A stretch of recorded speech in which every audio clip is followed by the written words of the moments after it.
Hey, everybody. I decided to just go live just with me and my doggers.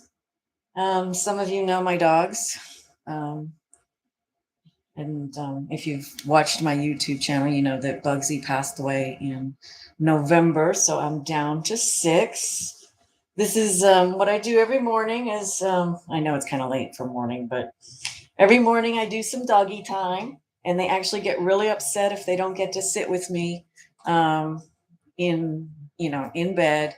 This is actually something that got started back when my hubby was still alive. When we woke up in the morning, of course, it's been different dogs because we did this for well over a decade, that we'd wake up in the morning and then lay in bed with the dogs and let them do their morning routine. One of the things I found, especially with the smaller dogs, is they tend to do a lot of grooming. Bugsy. Hero, come here. Come on. Come on. I think they've kind of learned that when I'm talking like this, that I'm talking to people and that they're not supposed to be bothering me. Yes, you're a good girl. You are. You're a good girl. Yes, yes. Now I can use some doggy talk, and then they'll get excited, and want some more love.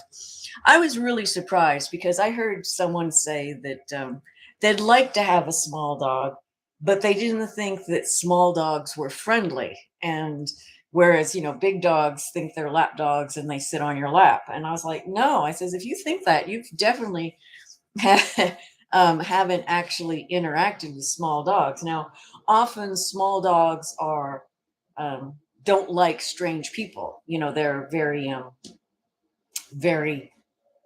we'll say, like one person owners. They're not friendly to strangers, so they can look like they're not friendly. But as you can see, this is Miss Piggy here. Her name is Miss Piggy because when she was born, she's got this really, really short hair. And when she was born, you can see how pink she was. So she was this little pink dog. And so I named her Miss Piggy. Yes, I did. I named you Miss Piggy because you're a good girl, right? Yes, you were. You're a good girl. Yes, yes, yes, you are a good girl. Yes, you are. Yes, you are. Oh, oh, oh, oh. But little dogs, they, a lot of them really do want a lot of attention. Um, and again, as people that have followed my channel know, that I raw feed my dogs. So these 3 right here, this is Hero, and this is Miss Piggy, and this is 8 Ball. She's 8 Ball because, as you can see, she's got an 8 right here. That I started raw feeding these from when they first started eating. If you've ever raised puppies, they actually start eating solid food around 4-6 weeks. You start introducing food to them. And I actually went out and bought Cornish game hens and then cut the little wings off to start them on really small raw feeding bones. So these dogs, although occasionally they've tasted dog food, have never actually been on dog food. They've been raw fed their whole lives. This is also the dog. This one and this one, if you go through my stuff, these 2 here were the ones that got bit by a rattlesnake a couple years ago. And you can see right here on 8 Ball, this scar. This is a scar from the venom from the rattlesnake. It killed all the hair follicles. So she's got a little scar there from that. Don't you? Yes, yes, she's a good girl. Also, these 3, I was so frustrated when they were puppies. At 12 weeks old, I'd given them their vaccines. And at 12 weeks, this one here, he just started throwing up. He couldn't even seem to hold down water. So I thought maybe he had an obstruction or there was something wrong. And it ended up that he had parvo. So if he had parvo, it meant all three of them had parvo. He went to the vet and got treated at the vet, and the other two I treated at home. And obviously all three of them survived. You can see here I've got the blankets. Again, being these are like Chihuahua Dachshund mix, so they're burrowers. They really love to go under the covers and go under things. So I have to have covers so that they can be happy going underneath and doing their thing. Um, yes, yes, because doggies gotta have their covers. Doggies gotta have their covers. They do. They gotta have their covers so they can burrow. Yes, and I do sleep with all my dogs, and yes, they do sleep all under the covers. Now this one here, Zesty, is the last baby of this one here. He's what we call a yo-yo dog because we had found him a home. Yeah, this is the mama right here. And we found him a home. Bugsy was his brother from a different litter. But we found him a home, and we always, whenever we found homes for dogs, we always told people, for any reason you can't keep the dog, bring him back to us. So Zesty here was brought back to us when he was about 9 months old. My hubby, of course, didn't recognize them, so he'd put them, because two dogs came back, this dog and another dog from the same person. And my hubby put them in a pen, and then I went out to go look at them. And then I recognized that this was one of my babies, one of my baby dogs. Yes, he was one of my baby dogs. So, yeah, so he got kept. The other dog we found a home for. You know, we used to rescue animals when we had our farm. I used to keep vaccines. I'd buy them by the 50 pack, cat and dog. And so I used to do vaccines all the time. And we've probably done hundreds of dogs and hundreds of cats over the 20 years, because it only takes a few a year to actually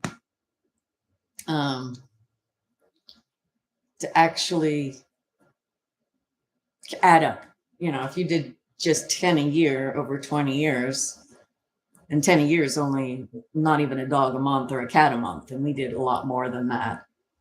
When we first did it, because our property was 2.5 acres, and it had 5 outbuildings with over 80 walk-in bird aviaries. And of course, you can see a tour of one of the aviaries again in my videos. And since we didn't have that many birds, we could use the aviaries for other things, because they were pretty secure cages, and they were inside and controlled and everything else. So when we realized we could rescue animals, the first set of animals we rescued some cats. I say some cats. It was like 25 cats from a cat hoarder. And we told him that the only way we'd take the cats is if he gave us all the cats. He couldn't give us just some of the cats. He had to give us all the cats.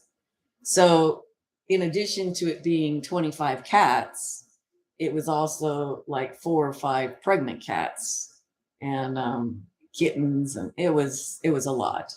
And that's kind of how we got into rescuing animals. We never really advertised it big, but we rescued all kinds of things. We just kind of got heard of. Like if someone was in trouble, our demographic we were trying to help was the people that just kind of were in a bind and couldn't find anybody that fit what they needed. An example is there was these people being evicted. They were being evicted like that day and the next day. And they had all kinds of animals. And when they called animal control would only take a few. And then they said if they took the others, they would just put them down. And so we had dogs, cats, some feral cats with kittens. We had dogs, cats, we had chickens, we had goats, we had something else. I don't remember now. I think there might have even been a pig, but we had to. And of course, because they're being evicted, they're more worried about moving their furniture. They weren't helping us catch and move all the animals. So we went in there and with our cages and everything, catch a few animals, because like moving goats, because we did have a pickup truck and we did have big cages, but obviously goats and things like that take up a lot of space, when you're putting them in a container and then contain. So we slowly but surely we got all the animals, and then we worked hard to find them all good homes. So done a lot of different animals. Now I want to travel since my hubby passed. We also have horses. I remember one time a lady called, and I really wasn't looking to take a horse, but she said the horse was rideable, because that was always one of my requirements, because if I was going to take a horse, I needed to be able to use it. She said the horse was rideable, but they were moving, and they could only take like 2 of their horses, and she was really old. She was like 28, and I said, well, I says, if you can bring her here, I'll take her. I says, I'm not going to come get her. I says, but if you bring her to me, I will take her. And she ended up being a really fun horse to ride. We had to put her down when she was about 30. She had I would assume it was heart failure, because she was starting to have swelling in her legs, and it was getting hard for her to walk. And when she laid down to get back up, she was having problems. And of course, you want to call the vet out before it's an actual emergency, because obviously with a horse, that's like, you don't want them laying on the ground suffering. So yeah. So my plan now, though, is I want to travel. So I've done my bit with dogs and horses and birds and cats and all that. So once these are all gone, um, I'm not going to have any animals until I settle down again. I figure when I get a lot older, I say a lot older, I'm 60 now, but when I get a lot older, that I'll maybe stay in a retirement community, like a community apartment type thing for seniors, because then they have all the services and other people to talk to, and you don't have to drive to do things. And a lot of those places allow a small pet. So at that time is going to be when I'd consider a small pet again. But this one, like I said, so he was our yo-yo dog. We got him back, but when we got him back, he had hip problems. Doesn't really show up on the camera there, but he's got a scar here where he had surgery. What is it? OH. I forget the acronym, but basically they cut the head of the femur off. And dogs, the way they work is they're actually able to basically reform the joint with scar tissue. And so, but they don't have pain from it, so it really works well. So I try to make sure he doesn't do a lot of jumping or that type of thing. I don't walk him a lot, if I do walk my dogs, like when we go camping or something, because he needs to not walk as much. And unfortunately, this one here just got diagnosed with the knee thing, that he's having problems because his knee's slipping. He still does okay. So now instead of steps, I'm starting to have to make ramps because of these two. And then Java, come here, Java, come here.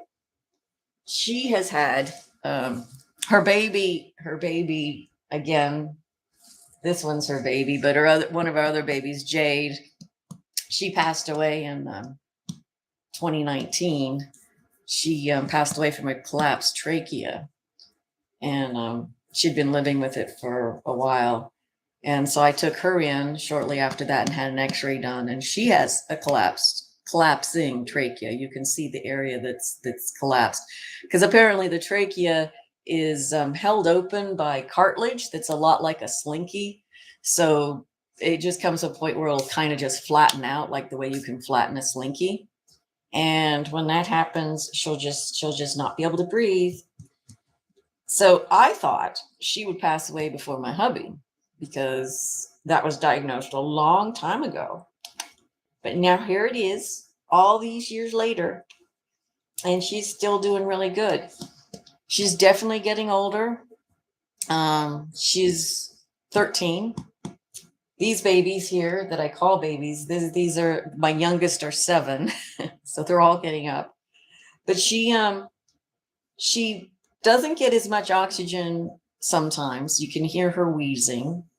See there. But she does well. And sometimes she does better than other times, don't you? Yes, you mama, sweetie pie. You mama's good girl. And all my dogs are getting gray. Obviously, on the white dogs, it's harder to notice the gray. But yes, he's shivering because he's not under the covers. But you can see here that he used to have more dark around his nose. So this is actually graying. But you can't really tell because it just looks like it's part of his colors. And the same with her, is she used to have this all here used to all be dark, and now it's gray.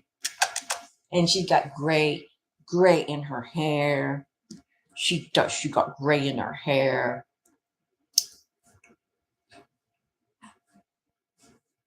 I just want to get some really cute videos of her because, like I says, I think, every time she has problems breathing, I expect it's towards the end.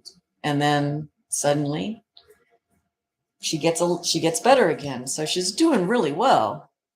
But it's going to be, I think it's going to be kind of sudden when it happens. Yeah. Zesty boy. Now, this Zesty was more attached to my hubby, and it took him a long time to really warm up to me. He's really, really sensitive. It's like I have to be really careful with doing anything that he doesn't like because it can kind of traumatize him. And speaking of that, I haven't given him this stuff yet. He has teeth problems, and so I'm trying this stuff, and at least he doesn't really mind this stuff. So he's letting me put it in his mouth. Before, his teeth were just so sensitive, he wouldn't even let me lift his lips up. So it seems to be helping. And so also sometimes I give my doggies CBD, and they don't really seem to mind that either.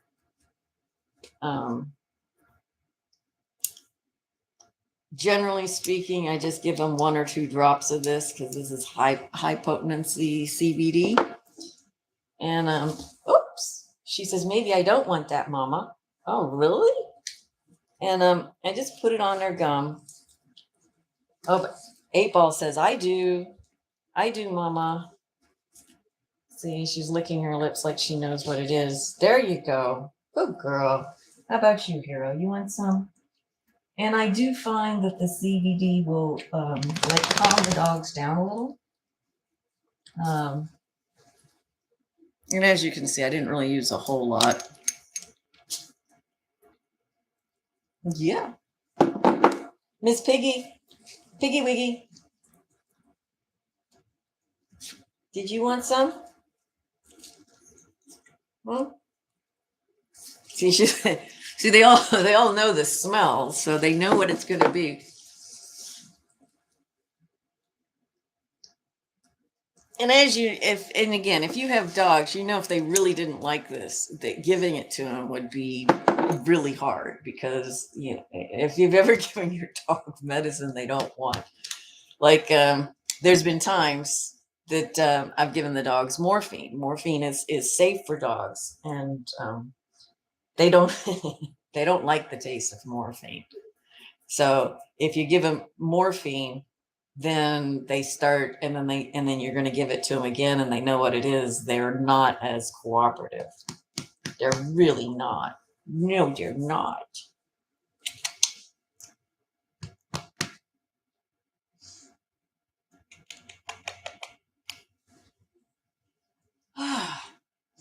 So for now, what I'm thinking of doing is I'm thinking of just going live every day for a while and just talking. Yes, we're going to try that. We're going to try that. So, if you watch this later, and you want to make any comments about what you'd like me to talk about, I'd be happy to cover those, because if I start going live every day, I'm going to need things to talk about. But I'm really trying to get back into being active again. I've taken a break, and I've taken kind of a long break. One of the things that I did recently is I did go to an ayahuasca ceremony, a 3-day retreat. And I thought I was going to go just to be inspired, but what it really ended up happening was it helped me manage my grief, because even though it had been 3 years since my hubby passed, there was still a void, is the best way to describe it. And what the ayahuasca did for me was it helped fill that void, because now I feel my hubby with me. I feel more like he transformed. He didn't leave. And, right, wrong, indifferent doesn't really matter, because beliefs are what you believe. They don't have to be proved. They're just the way you frame things. And if believing that makes me happier, then why not? So, my grief's gone through a lot of stages. Probably the first year, I kind of ignored it and worked through it. And then the second year, I acknowledged it and cried through it. And then the third year, I was trying to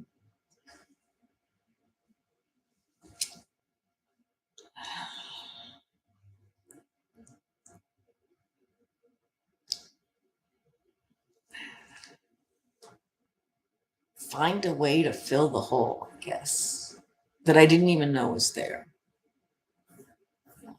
And so in part of that, like, I backed off from really doing videos and really working on trying to find clients for my coaching, and just kind of was like trying to feel something, feel passionate about something,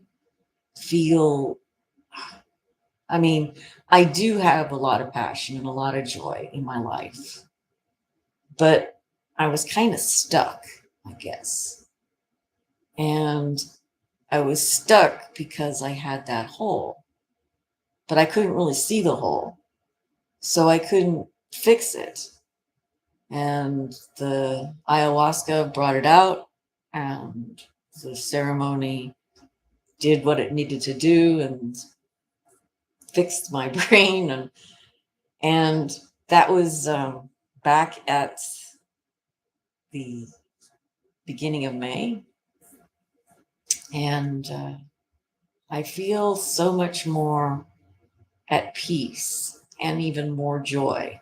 Just, my dreams have changed when I sleep. They're not weighted down by the loss.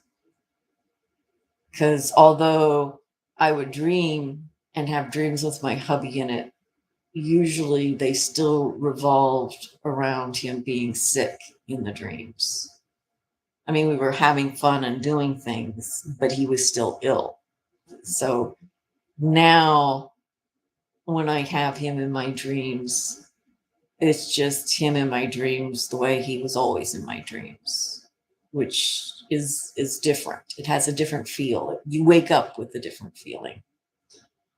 And so I'm thinking I'm ready to jump back in to my YouTube channel again and really get it going.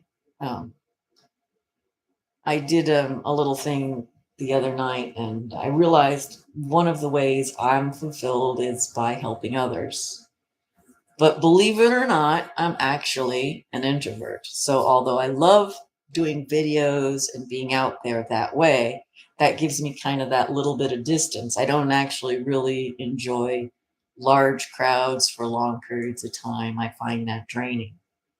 So now that I'm 60, I'm trying to find what fits into my life and what makes me happy. And I guess I couldn't figure out what was going to make me happy until I healed that wound. And now that the wound is healed, I'm moving forward. And part of moving forward is just getting on YouTube and just talking, just filming, and looking for my peeps. You know, my subscription levels kind of stayed constant, but my viewership, of course, has gone way down. And I probably invest a little money into some advertising and maybe into some views and stuff. But I got to get some material out there, and I got to get some fresh material out there. I mean, even my 60th birthday, I went hiking, and there's a video on there of me doing Amboy Crater. See, I made more videos when I was out, but I haven't posted them because I don't know. I mean, I have this really. I was sitting in my van, and here in California, rain. A lot of rain is kind of unusual, but I was in the desert. But the way the clouds were coming, and me looking out the window of the van, it was kind of like the clouds were coming down and then melting and disappearing. And so I actually set my camera up and did I don't know, a few hour long video. I think it was a couple hours of just the clouds coming down and then melting. And I've never uploaded the video. But I mean, while I was doing the video, I was literally just sitting there watching the clouds. So I was enjoying it while I was filming it. So it's not like I set the camera up and walked away. Well, there was one point where I had to go outside to get some water, but so hopefully I'm going to get back into things. You know, I haven't stopped reading self-help books and other things that I'd love to talk about. I still take courses. I take marketing courses, and I just recently took neuroscience trauma coaching course. So now I still got to get my certification. I have like 100 hours of other training I need to do to get my certification, but I'm going to get that. But I can already help people. And it's using neuroscience to look at trauma versus psychology and those theories. It's a different strategy. So the idea is that I might be able to help somebody who's been going to a therapist for years and not really getting quite what they need. This is just another thing to try, and I can do that. So although I haven't been posting a lot on media and doing that side of things, it's not where I haven't been doing anything. And then, last year I went on a cruise in February, and it was really good. That was a transition. I've had a lot of transition points. That's why every time I have a transition point, I think, oh, okay, that's it. But it hasn't been. So this last transition point of healing the void is just another transition point, and now I can continue on my journey. So obviously I still have a lot to do. This past month has been challenging because I had the gastric bypass surgery, and then I had that was in 2010, and me and my hubby both had it. We both I was more successful in losing weight than he was, but he did lose weight. And then he gained some back. And then later with his cancer, he was able to lose some again. We even asked for permission before we lost the weight and everything. So I'm really thankful that we'd had the surgery, because without that, my husband couldn't have gone through 5 brain surgeries and all the chemo and the radiation. And then it's also travel. And we went on 5 cruises, and we went camping, and we went to Comic-Con, and we went up to the solar eclipse in Idaho. We did a lot of things. And if he'd been over 300 pounds, had high cholesterol, um, um, high blood pressure, and his diabetes wasn't under control, actually like gone, he wouldn't have been able to tolerate all the surgeries and everything. So, everything kind of comes around and is there for a reason, hopefully. Life happens for us, not to us. So I still have a lot of challenges because of the gastric bypass, because 2 years later, my intestines got tangled. Part of them died. They had to cut it out, and all this other stuff. So ever since then, I've had a lot of challenges. So I see the GI doctor a couple times a year just to cover things. And this time when I went, she says, "Oh," she says, I'd like to do, an endoscopy just to look to see, how everything is." Because back in 2018, I was in the hospital for 5 days because I had a kidney stone and an ulcer, and then I was dehydrated and all that. So um, they went ahead, and then she says, "Would you mind if we did like some X-rays before the endoscopy just to see how everything is?" And I says, "Oh, sure." And she says, "Well, it's not really just X-rays, it's the thing with the barium and all that." I says, "Okay, sure." So it was a full barium study, with all the different things you swallow. So I did that like 2 weeks after the ceremony in May, and then the next week was the endoscopy. Endoscopy is where they put the scope down your throat and go in. And then they did biopsies. And they even did biopsies all the way down to my Roux-en-Y limb. Anyway, if you don't know what that is, you can look that up or ask me. And so it came back that I have a hiatal hernia, and that there was some inflammation. There was no actual ulcer, but there was inflammation and scarring. So they did the biopsies. The biopsies came back positive for H. pylori, which is, of course, what causes ulcers. So they put me on antibiotics for 2 weeks. And again, it's pretty intensive antibiotics. And my digestive system is very, very sensitive. So the antibiotics threw me for like a loop. I guess if I'd been doing my videos more, I could have shared more, because I had black hairy tongue and severe diarrhea and nausea and headache. I was even bruising easier. They're going away now, but my dogs were bruising my arms, and um, I felt just awful. I actually had a low temperature. My temperature went down to 95.9, which they didn't seem to care about. But I'll tell you, you don't really feel good when you're like that. So I still seem to be recovering from the antibiotics, because I only finished them a week ago. But I just like miserable.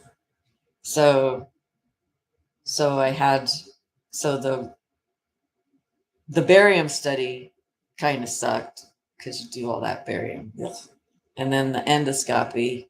And then the day of the endoscopy, I pulled my back, and I'm pretty sure it was my sciatica. I was putting the dogs in the van, and then I took the dog and I reached out like this with one of the dogs, and then like just crumpled to my knees. It hurt so bad. Now, it didn't hurt bad the day of the endoscopy, but the next day it was really bad. So that was Saturday.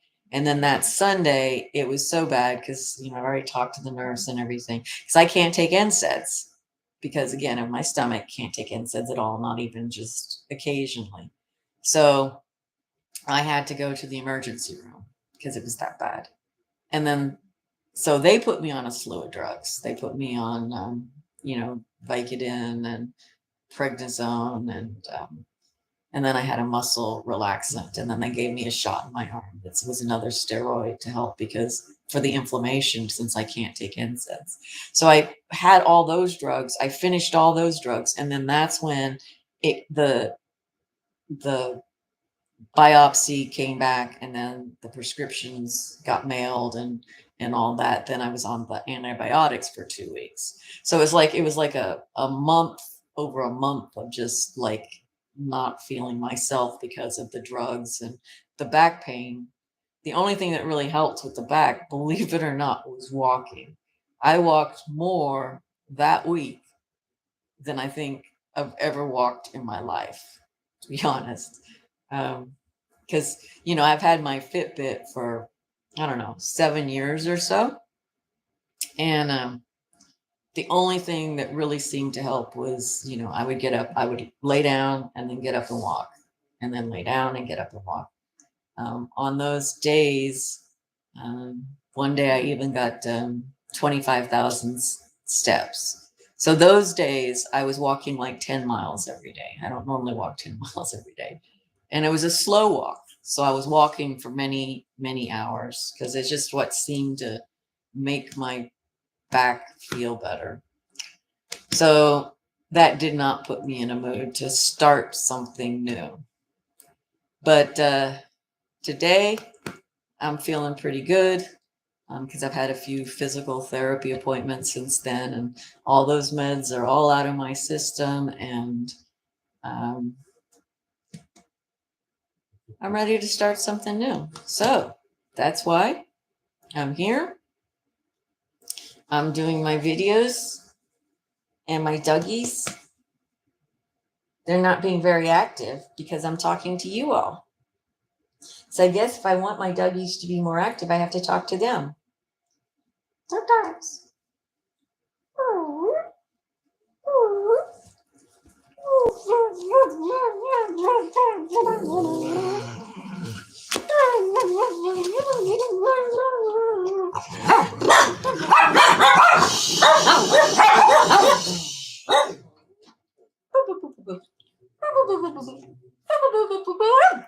Hey, let's not do nibbling. Yes, 8-Ball just nibbled on my bottom lip. Yes, she did. She did. It wasn't just licking. She nibbled. She took a nibble. Piggy wiggy. Piggy wiggy. No nibbling. No nibbling.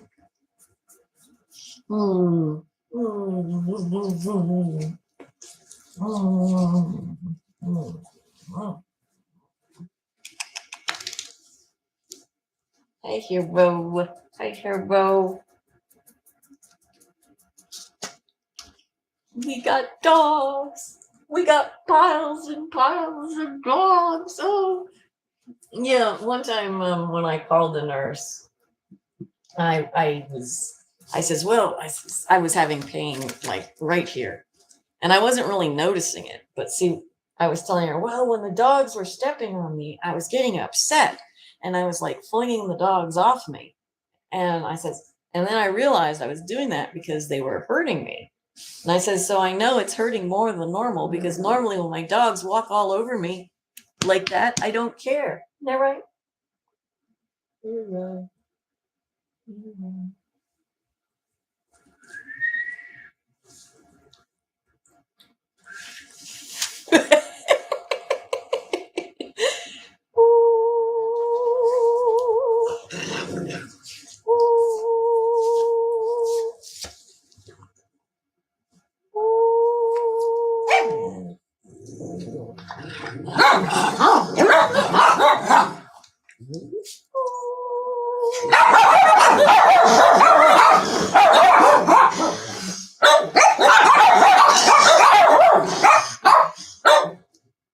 Can we howl? Can we do a quick howl? Let's see.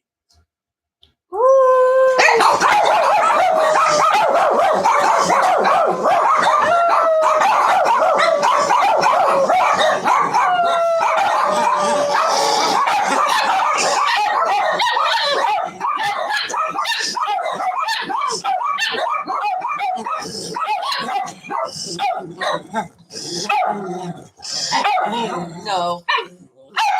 Oh, that's enough. That's enough. Good girl. Good girl. Good girl. Hey, hey, hey, hey, hey. No, no. So that's the body language of they want to, she's being nasty. These two, see, look, her little heckles are up. See that? That's her heckles are up because her hair is so short. That's about all you can do to see it. And in a cute, it doesn't show up. Yeah, see, her full heckle is up. And that's about all you can see when her heckle is up. Yeah.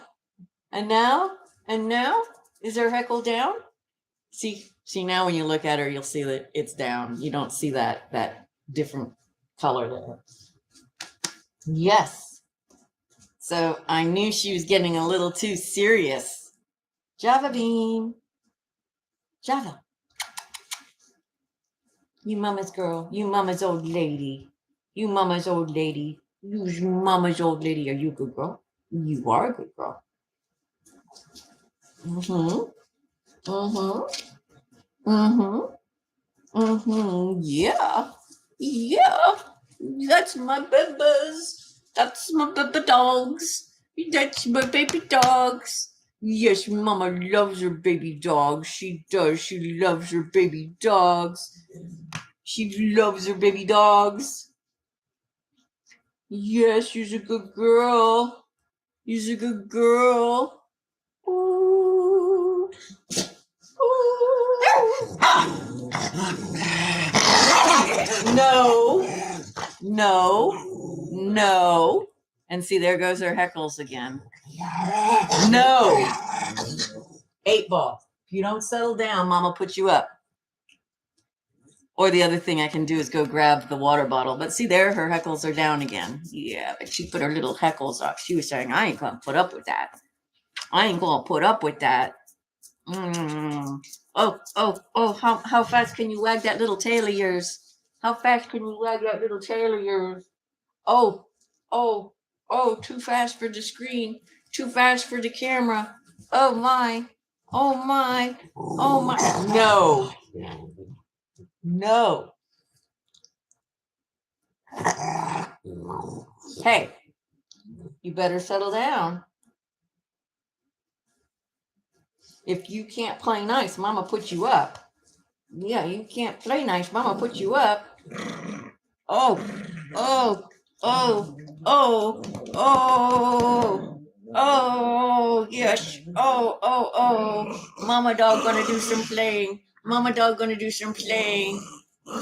We taught our dogs to growl when they played. We used to. Now, when you have a bigger pack like this, that's not necessarily a good idea.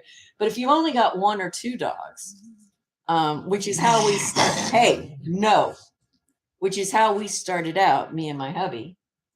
You know, we liked it when the dogs growled when they played. And so we would encourage them by growling too. You know,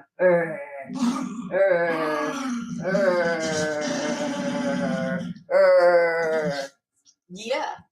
But when you have a lot of dogs, the play growl kind of sounds like a regular growl, and then the other dogs respond to it. So I don't do that as much. But she's older, so obviously when I got her, that was more acceptable. Plus, when I got her, I had bigger dogs. Java, enough. I had bigger dogs, so she was kind of separate from the bigger dogs. With the bigger dogs, we actually crated at night because they couldn't sleep in bed with us because they would be. But that was the other thing about doggy time is in the morning, you'd let the dogs out and they'd jump up in bed, and then everybody would get their attention during doggy time. And everybody get their loving. Yes. Now, my dogs are not water dogs. Because they're not water dogs, the squirt bottle works really well on them.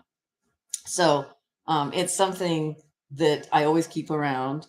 And just like with kids, the first level is I just tell them I'm going to get the squirt bottle because they know the word squirt bottle.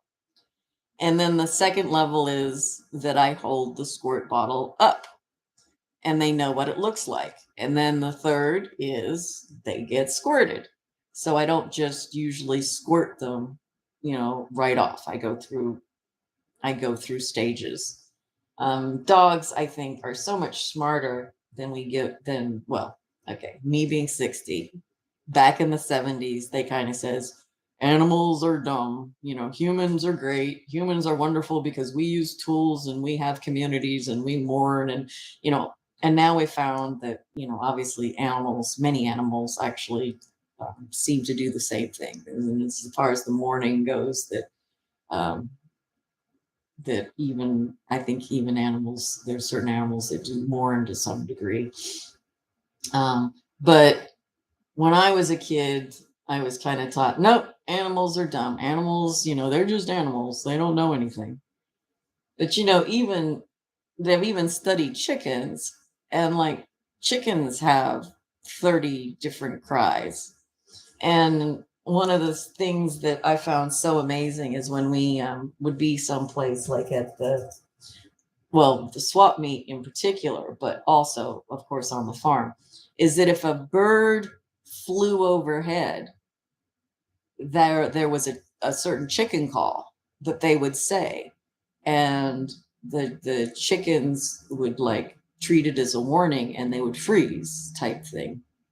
It's like I could gobble like a turkey, and even baby chicks, they scatter and freeze. It's so funny. Go and they go and freeze.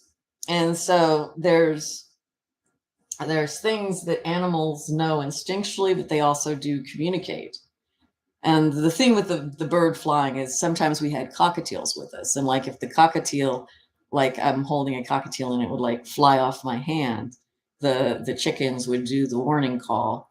It was just, you just saw how they would talk. And the other thing really fun with chickens, it was true for the adults as well as the babies, but you get the little chicks and you get a fly, a dead fly or almost dead fly, and throw it in, and one chick would grab it, and instead of just eating it, what they do is they'd run around with it, and they make this peeping noise, beep beep beep beep beep beep beep beep. And of course the peeping noise would tell all the others that he's got something, so they're all chasing him. And even the adult chickens had a similar thing like that. Like, we would feed table scraps and other things. We used to get leftover food from food banks, like breads and stuff.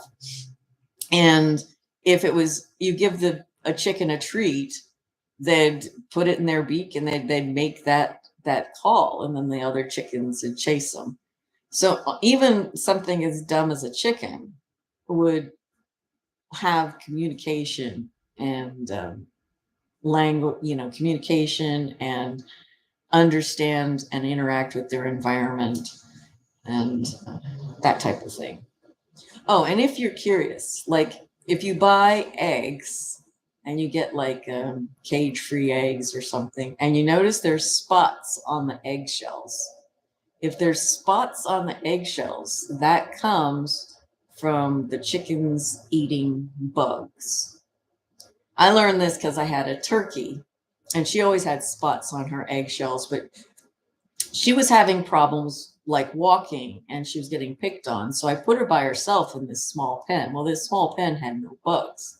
And then suddenly her eggshell was not spotted anymore. And I'm like, oh. And then I put her back out and her eggshell was spotted again. So I really love it when I'm in a grocery store and I'm looking at like some brown eggs and I see the spots on the eggs, because I know those chickens are actually eating bugs. Now, why would eating bugs be important? Well, the nutritional value of the eggs is affected by, of course, what the animal eats. And bugs, of course, are high in protein. So they've got to be, in my mind, really good for chickens to eat, part of their more natural, healthy diet, shall we say. Ah, you good girl, Piggy. You good girl. Oh, look at that beautiful belly. Look at that beautiful belly. Let's show everybody your beautiful belly. She says, Mom, you're making me submissive and I don't like it. They're all hovering. They're all hovering, Mom. Don't do it, Mom. Don't do it.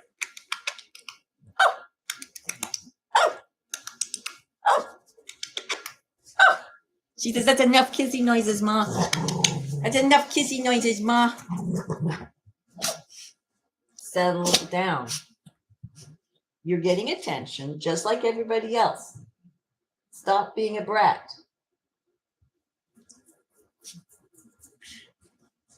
Oh, yes, that was so horrible. Mama put you on your back. You poor thing. You poor thing.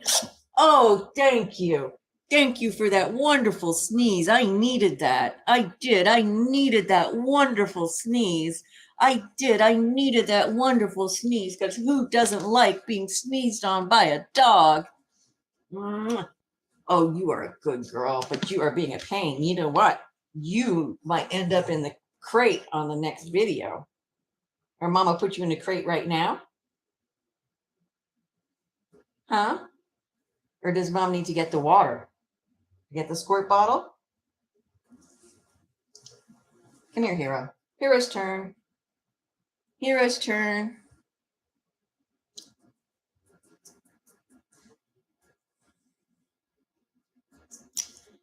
Hero's more aloof. He likes his attention, but sometimes I think, and he did this with Bugsy too, is I think he likes to claim me as his. I mean, you know, dogs have in their minds, you know, there's a pack and all that. So I try to make sure he knows I'm his alpha, not his. Because sometimes he gets kind of defensive of me in a weird claiming way, not in a protective way. You know, maybe that's kind of hard to understand. Now, see, he likes, generally speaking, he likes his head rubbed.